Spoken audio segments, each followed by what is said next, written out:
पुत्री, तेरी ये दशा। महाराज तो कह रहे थे ये ही गिरिराज की पुत्री है, कोई भी संकट इसका कुछ नहीं बिगाड़ सकता। और फिर मेरी पुत्री, तेरी ये दशा। मत कर ऐसी कठिन तपस्या पुत्री, तोड़ दे अपना ध्यान। तेरी माता तुझे इस अवस्था में नहीं देख सकती पुत्री। पुत्री, मुझसे तेरा ये कष्ट नहीं देखा जाएगा। तेरी ये पीड़ा मेरे प्राण हर लेगी पुत्री। पुत्री, तोड़ दे अपनी समाधि, नहीं तो मैं यहीं अपने प्राण त्याग दूंगी। देवी, आप कौन हैं? वो सामने जो तप में अपने प्राणों को त्यागने के लिए बैठी है, वो मेरी पुत्री है। मैं गिरिराज हिमालय की पत्नी और इस कन्या की माता हूँ।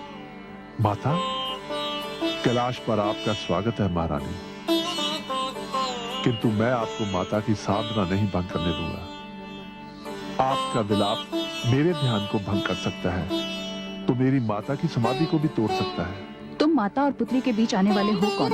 मैं वीरभद्र हूँ। तुम जो भी हो, इस समय मेरी पुत्री के प्राण संकट में हैं, और मैं उसे बचाने की चेष्टा ना करूं। तुम जाओ यहाँ से। माता, आप मुझे अनुशासन भंग करने के लिए विवश ना करें। देखो, तुम चले जाओ यहाँ से, अन्यथा इस माता का दुखी हृदय तुम्हें श्राप दे देगा। माता के आदेश के पालन के लिए मेरे साथ जो भी होगा, मुझे उसकी कोई चिंता नहीं है। मैं फिर कहती हूँ, इतना हट अच्छा नहीं। महारानी जी, अब बहुत हो चुका, अब जाइए यहाँ से। तुम अब नहीं मानोगे तो मैं तुम्हें श्राप देती हूँ। ये लो। नहीं नहीं माताश्री, ऐसा मत करना। वीरभद्र मेरा धर्म पुत्र है। माता, ये अति विचित्र संबंध है।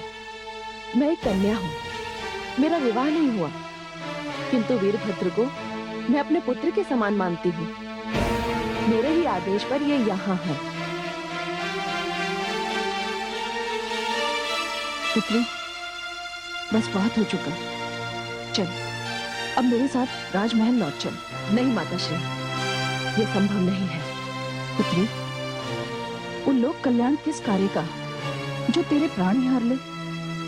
और वो शिव कैसे, जो तुझे इतने कष्ट में देखकर भी तुझ पर प्रसन्न न हो? बस माताश्री, बस मेरे देवाधिदेव के विषय में कुछ भी ना कहिए।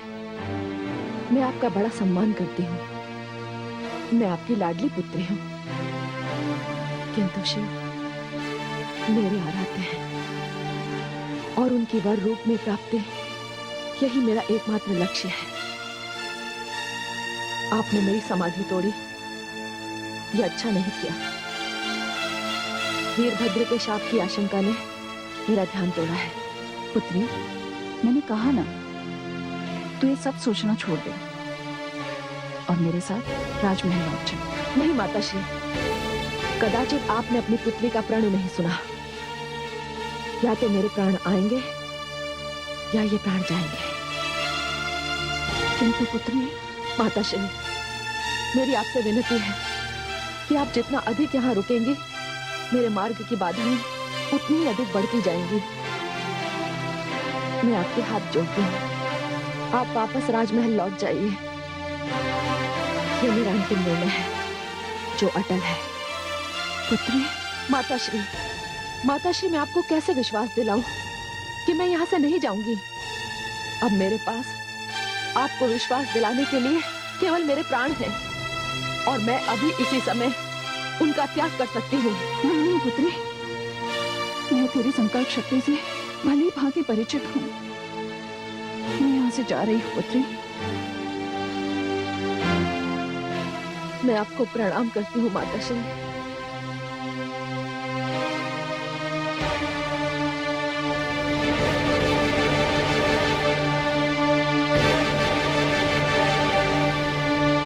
किंतु आज मेरे समक्ष आपके इन दो जन्मों की कड़ी मिलकर एक हो गई। और रही परिहास की बात, वो तो पत्नी के साथ किया ही जाता है। पत्नी? हाँ जी, पत्नी। मैं धन्य हो गई स्वामी, हे हे शिव शंकर, आपने मुझे स्वीकार कर लिया। हाँ देवी, मैंने आपको स्वीकार किया। चलिए कैलाश चलते हैं। नारायण नारायण। देवर्षि आप? हे भोले शंकर, अब ये संभव नहीं है।